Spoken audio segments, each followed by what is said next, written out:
another proof that the Holy Quran is divine, before we examine next week some scientific proofs and miracles for the Holy Quran, another proof is the mind-boggling legislation and the system of rights that we find in the Holy Quran.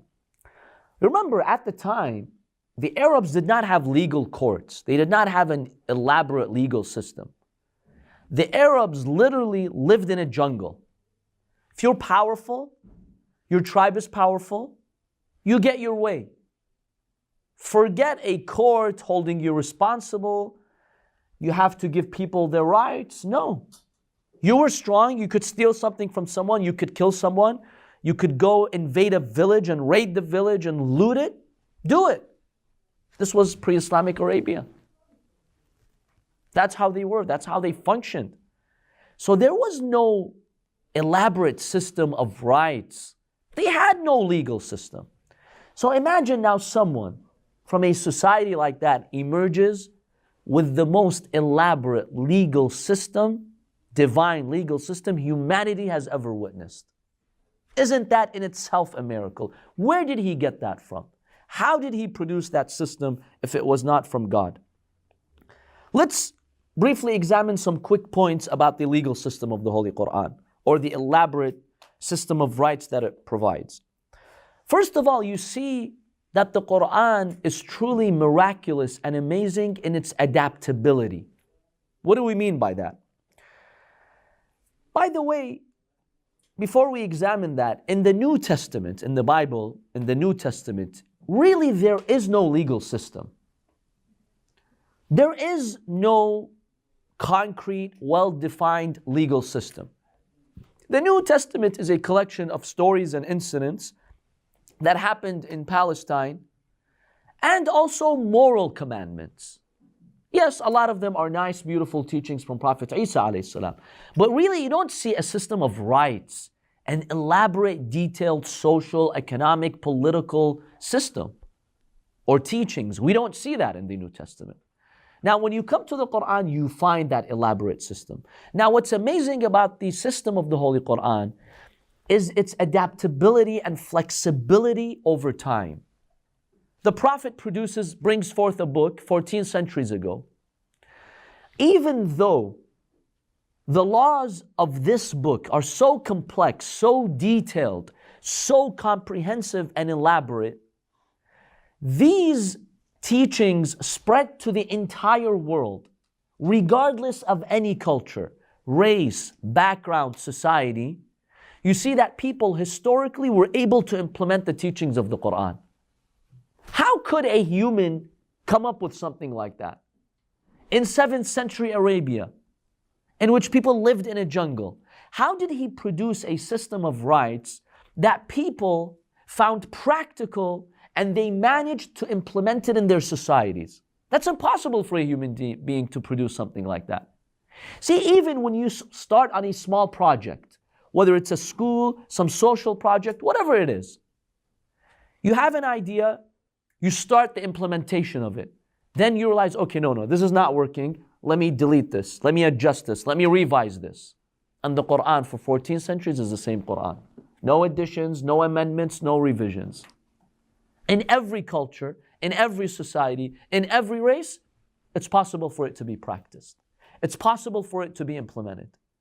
Whether you live in the North Pole or on the equator, whether you live in an Arabian society or a non-Arab speaking society, whether you live in a village or in the most advanced city in the world, you can implement the teachings of the Quran.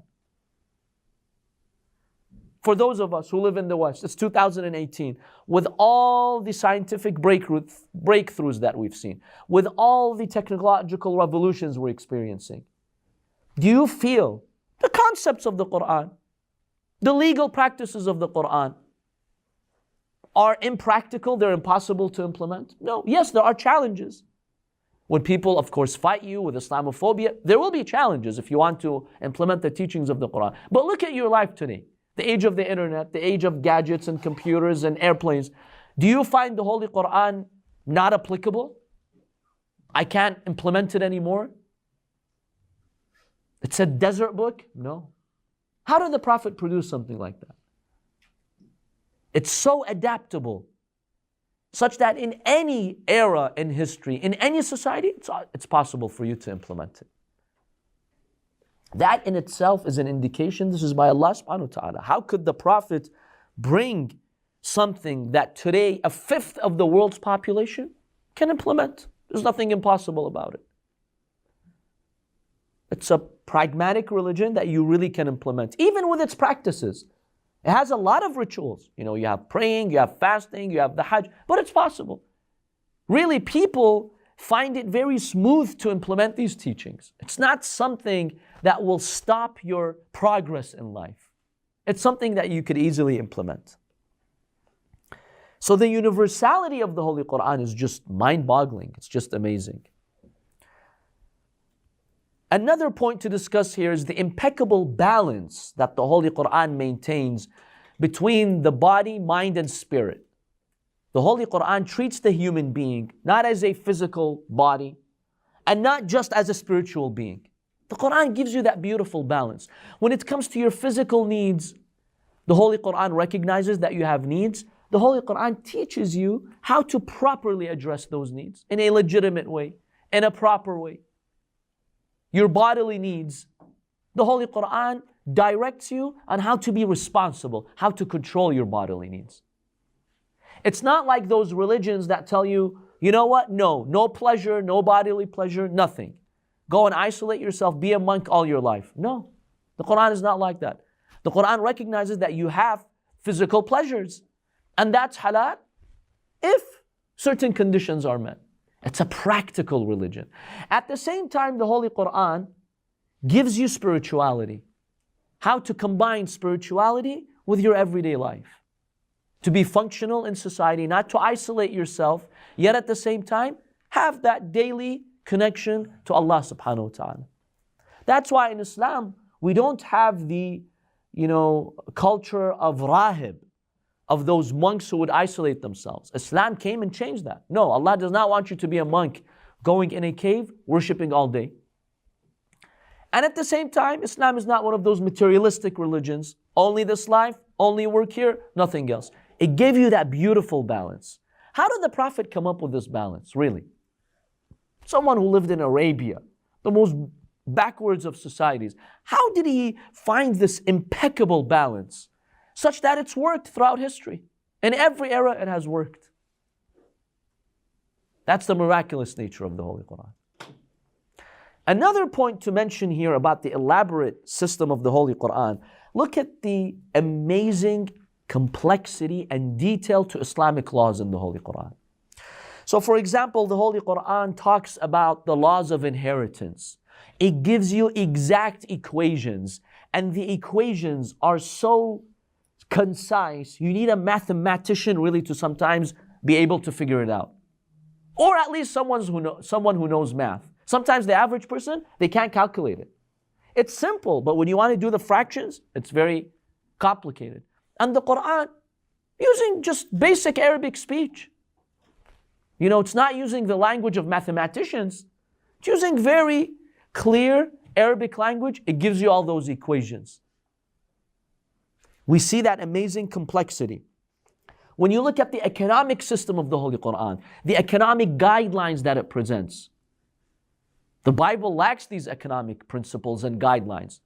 How to conduct a legal, just transaction, what to look for, what to avoid, interest, usury, other concerns to avoid in doing a transaction. You see, the Holy Quran talks about a just economic system. Then when you look at a healthy society in terms of enjoining the good, forbidding the evil, even in terms of having good social relations, no name calling, no backbiting, no ghiba and gossiping. The Quran talks about that. Beautiful. It gives you a beautiful, harmonious social system. It gives you a beautiful political system. And then we go to the practices, such as prayer, fasting, hajj, charity, zakat, financial retribution. If someone violates you, they have to pay you back with money in certain situations. Hijab and chastity. Seeking knowledge, witnessing in courts and the laws of that. When you're traveling and somebody borrows money from you, It's the longest verse in the Holy Quran, Surah Al-Baqarah. Allah tells you how to write it. Have witnesses there. Even when you make a transaction, the Quran says, write it. And that's how you write it. These are the guidelines. You know, halal and haram food, what's allowed, wine, pork, blood, everything is in the Quran. Everything in this book. How could someone who emerged from Arabian society produce this elaborate network of laws, rulings, of a social system, of a political system, of an economic system? Governments, they employ institutions, think tanks to come up with these factors. The Quran gives it all to you. Gives you the general guiding principles. And it works in every society, in all eras, in all ages. Isn't that a miracle? How could a human being come up with that? Yes, brother. You are agreeing? Okay. Alhamdulillah. See, when you put all these clues together, what we've discussed today and last week, it gives you certainty beyond doubt. This is the book of Allah subhanahu wa ta'ala. Let alone the scientific miracles which we'll examine next week. So the eloquence of the Quran, the elaborate system in the Holy Quran, the beautiful stories that the Holy Quran gives you, all these are indications the Quran had no human source. It had only one source, and that's Allah subhanahu wa ta'ala. وصلى الله على سيدنا محمد وآله الطاهرين.